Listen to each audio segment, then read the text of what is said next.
Halo, apa kabar? Ya, sesuai dengan kesepakatan kita kemarin bahwa materi akan kita bahas bersama-sama di sini.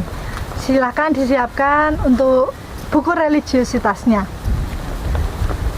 Oke, kita akan sama-sama membuka materi pokok 9.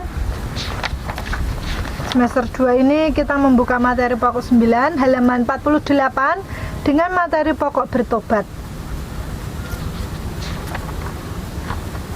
Sudah ketemu? Ya, kalau sudah, silakan disimak untuk landasan pemikirannya. Bu Erma akan bacakan untuk kita semua. Bertobat, landasan pemikiran. Kata Latin conversio yang berasal dari kata kerja vetere berarti berbalik kepada. Kata tobat dalam bahasa Arab yaitu taubah berarti berpaling dari jalan yang salah atau kembali ke jalan yang benar, terutama berpaling dari berbuat dosa kepada Tuhan. Tindakan berpaling ini menyangkut seluruh diri orang, baik pikiran, hati, sikap, maupun tindakannya. Istilah Yunani yaitu metanoia berarti pertobatan yang menonjolkan segi batiniahnya, yakni mengubah cara berpikir. Nah, berdasarkan aneka pengertian tersebut, jelaslah bahwa yang dimaksud dengan bertobat adalah berbalik secara menyeluruh dan total dari segala hal yang jahat untuk berkiblat kepada Tuhan. Pertobatan merupakan penghayatan dari orang yang bersalah, terbelah, hancur, jahat, tidak ideal, ke penyadaran dirinya untuk menjadi utuh, penuh, baik, benar, dan berkenan di hadapan Tuhan. Pertobatan menyangkut kemauan dan usaha aktif orang yang berdosa. Proses ini diharapkan bermula dari kesadaran orang akan kebaikan dan kerahiman Tuhan. Dengan kesadaran seperti itu, orang didorong untuk meneliti hidup, mengakui dengan rendah hati atas kerapuhan, kelalaian, dan kejahatan yang bertentangan dengan kebaikan dan kerahimannya. Selanjutnya, orang mau menyesali semua dosa yang telah dibuatnya, membuka diri pada pengampunan Tuhan, dan bertekad untuk tidak akan mengulanginya. Akhirnya, orang berdosa dan telah bertobat itu dapat kembali hidup bersama Tuhan dan sesamanya. Orang yang bertobat diharapkan selalu mengikut sertakan pikiran, perasaan, dan kemauan untuk mengakui Tuhan sebagai yang maha murah, bersedia membuka diri terhadap karya penyelamatannya, mau mengabdi kepadanya dengan seluruh hati.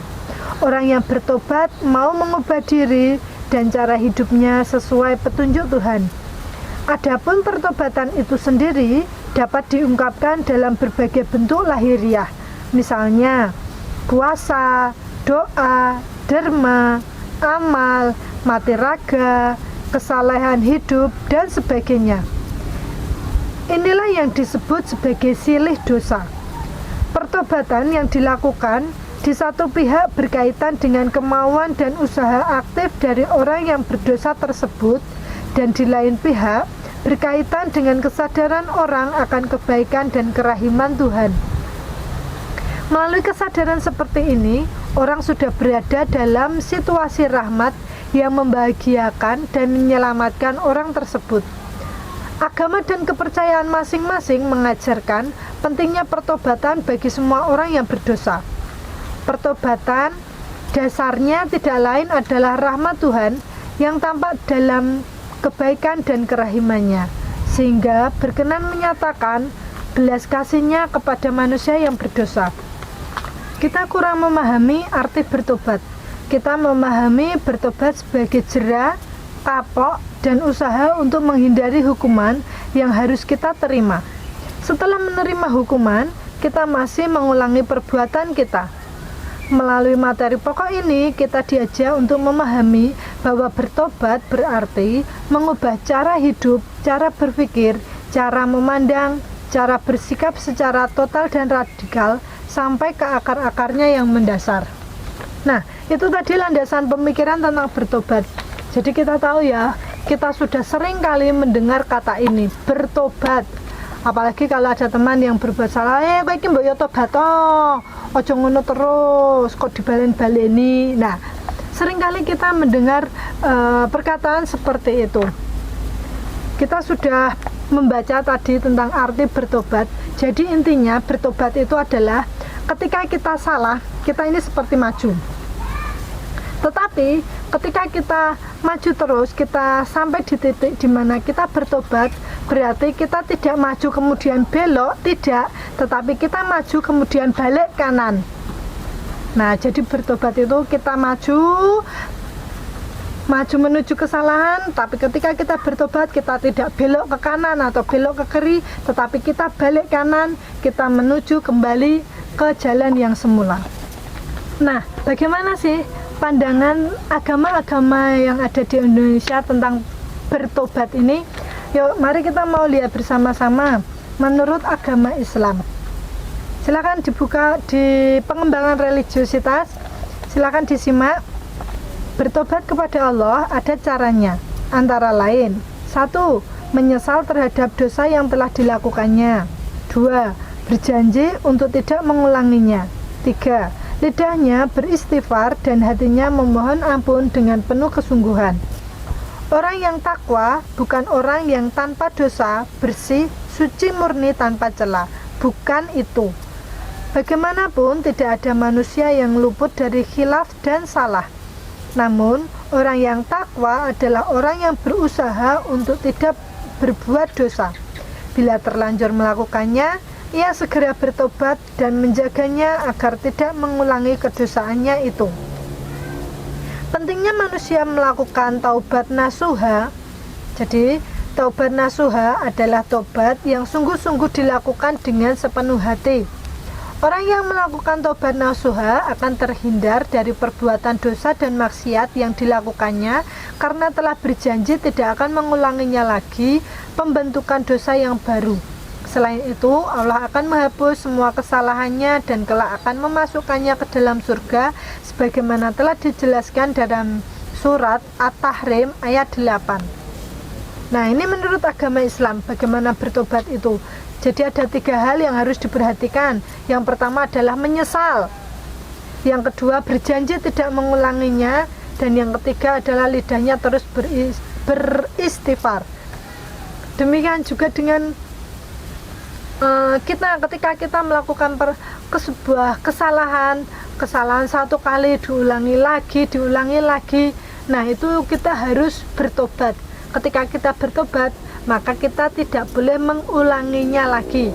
Misalnya, kita mencoba-coba untuk merokok. Nah, biasanya ini kaum cowok ini biasa ya. Yang cewek adakah yang pernah mencoba? Jangan ya. Nah, ketika kita mencoba merasakan rokok, aduh, kok ternyata enak ya. Besok lagi besoknya lagi akhirnya ketagihan. Nah, bagaimana kita mau bertobat? Yang pertama kita harus sadar dulu. Kenapa sih kok aku merokok enaknya? Oh, karena sudah ketagihan pasti enak ya. Manfaatnya apa? Nah, karena nggak ada manfaatnya, hanya membawa kejelekan saja, hanya membawa keburukan saja, sudahlah, sadari kamu salah. Yang kedua, berusaha untuk tidak mengulangi. Bu, kalau sudah merasakan itu yo ketagihan, yo besoknya yo pengen lagi.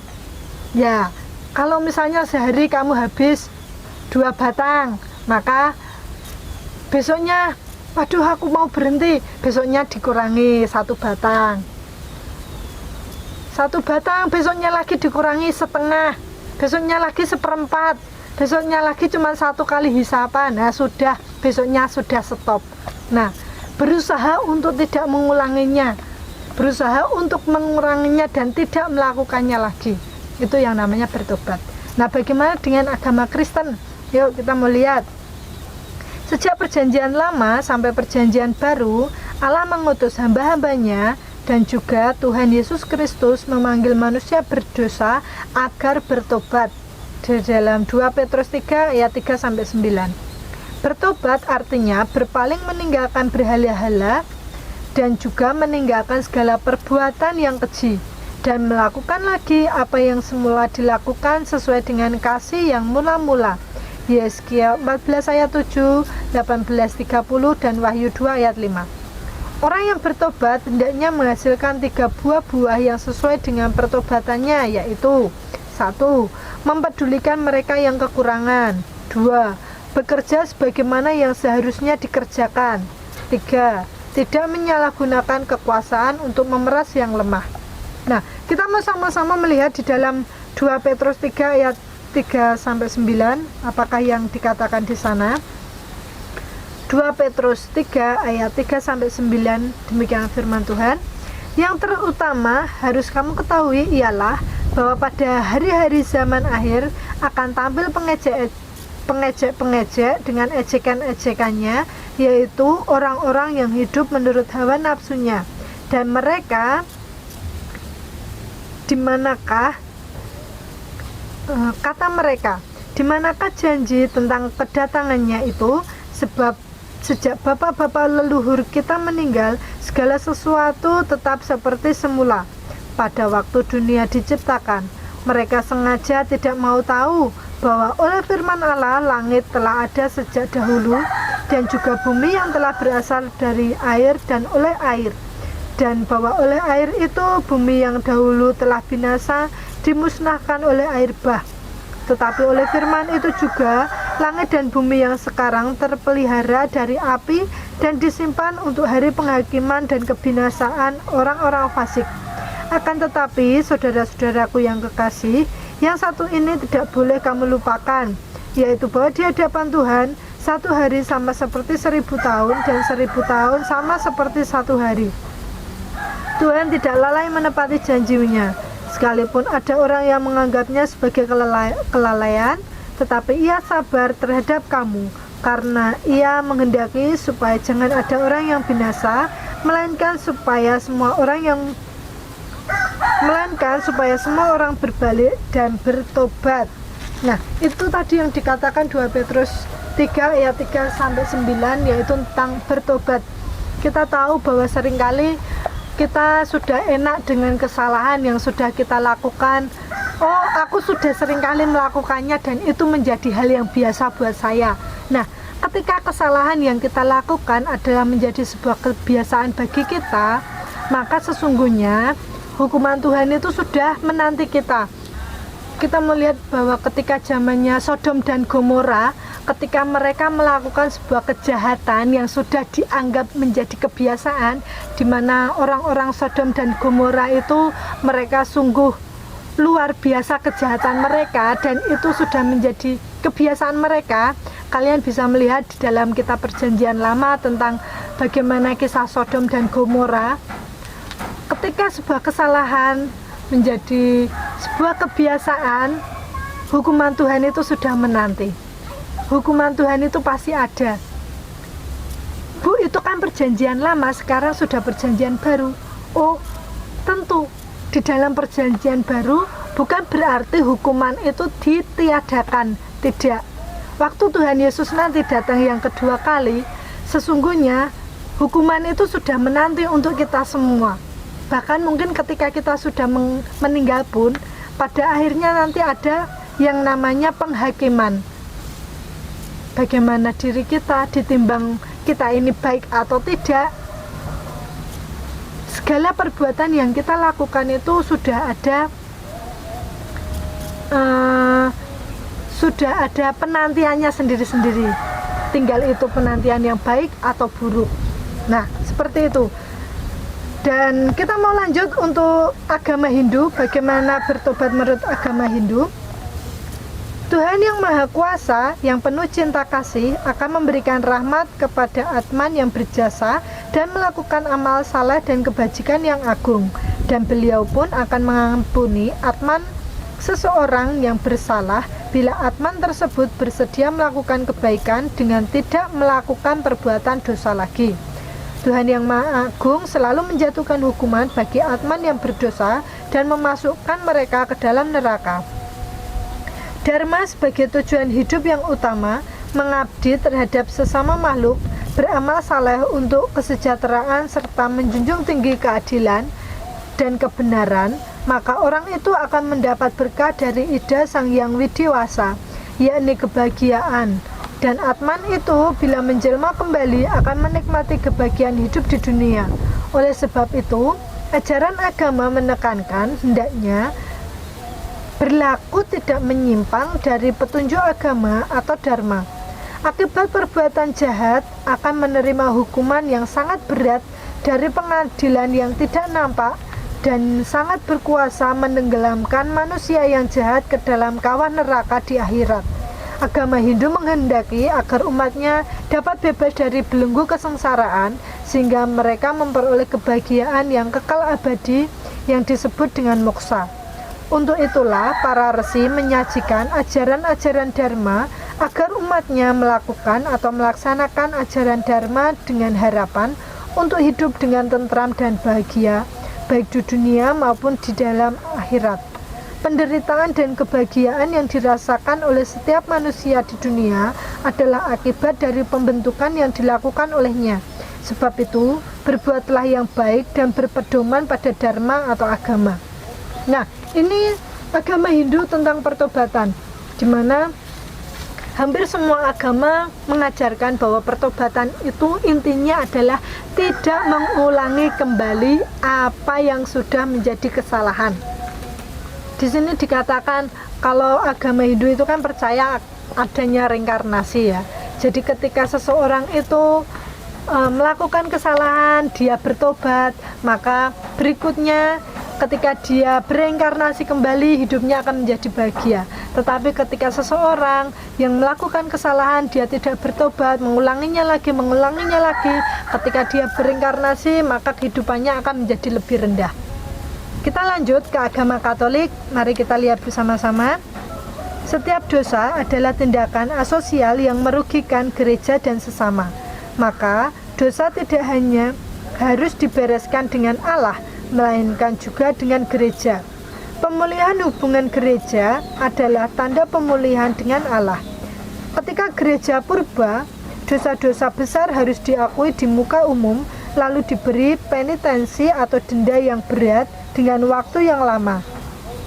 Sesudah itu, orang-orang bertobat diterima kembali pada malam Paskah oleh uskup.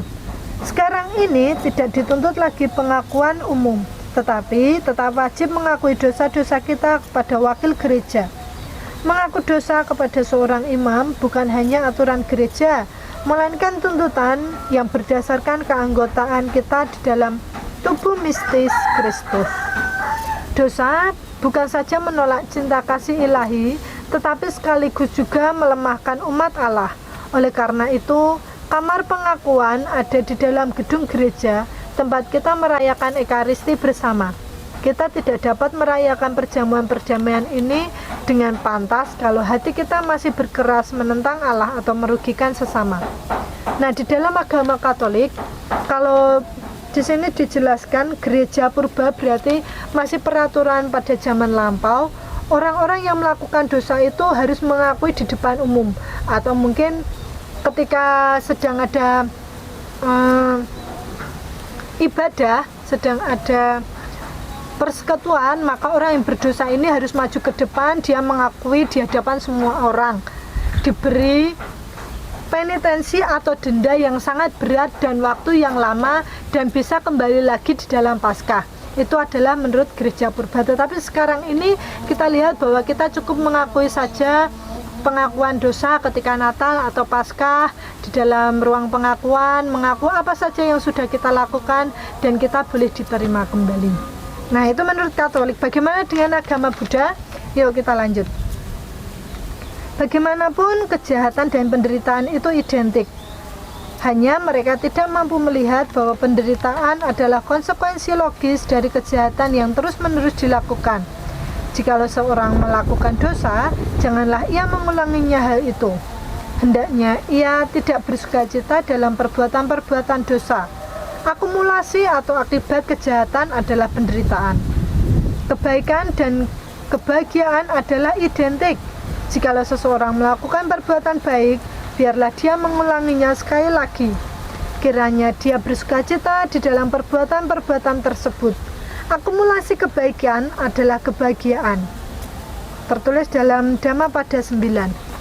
Nah, menurut agama Buddha, Kalau kita melakukan kesalahan dan terus kesalahan, maka pada akhirnya kita menuai penderitaan. Tetapi ketika kita berusaha melakukan kebaikan, maka pada akhirnya yang kita tuai adalah kebahagiaan.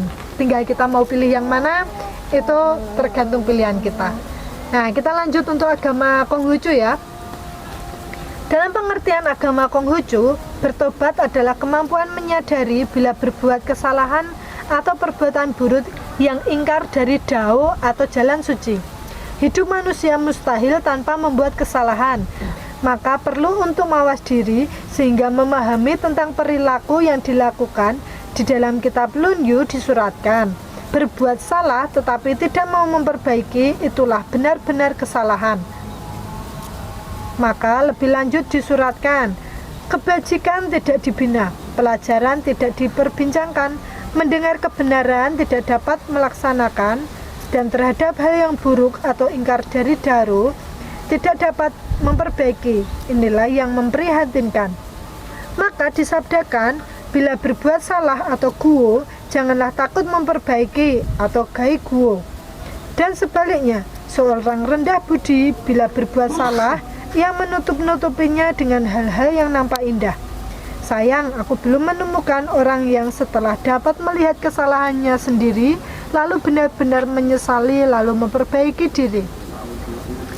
Dan perlu diingatkan, bila guo atau kesalahan itu berlarut sehingga bersifat zui atau dosa, dan nitian melanggar atau melawan Tuhan, masalahnya benar-benar menjadi fatal, benar-benar ingkar dari jalan suci. Disuratkan di dalam kitab Lunyu 3:13, siapa berbuat dosa kepada Tian, tiada tempat lain ia dapat meminta doa. Disinilah pentingnya bimbingan agama dalam hidup manusia. Orang berdosa kepada Tian, hanya Tian dapat mengampuninya. Tidak ada tempat atau orang lain yang dapat memaafkan atau mengampuninya. Maka disuratkan, pagi mendengar Dao atau jalan suci, sore hari mati pun ikhlas. Nah, itu menurut Konghucu. Nah, itu tadi bertobat menurut agama-agama yang ada di Indonesia. Jadi hampir semua agama, bahkan semua agama sama-sama mengartikan bahwa bertobat itu yang pertama adalah orang yang bertobat pasti menyesali kesalahannya. Itu yang pertama. Yang kedua, orang yang bertobat berusaha untuk tidak mengulanginya lagi, berusaha untuk tidak berbuat lagi. Dan yang ketiga, ketika orang yang sudah bertobat, maka dia akan memiliki buah dari pertobatannya. Ketika menyesal, bertobat, maka ada hal kebaikan yang dilakukan oleh dirinya itu. Nah, bagaimana dengan kita? Kita selama ini pasti ya, yang namanya manusia tidak lepas dari kesalahannya. Sudahkah kita menyadari setiap kesalahan kita? Kalau kita sudah menyadari, mari kita sama-sama untuk bertobat, yaitu dengan tidak mengulanginya lagi. Dan ketika kita tidak mengulanginya lagi, maka yang tersisa adalah kebaikan dalam diri kita sendiri. Nah, itu dia.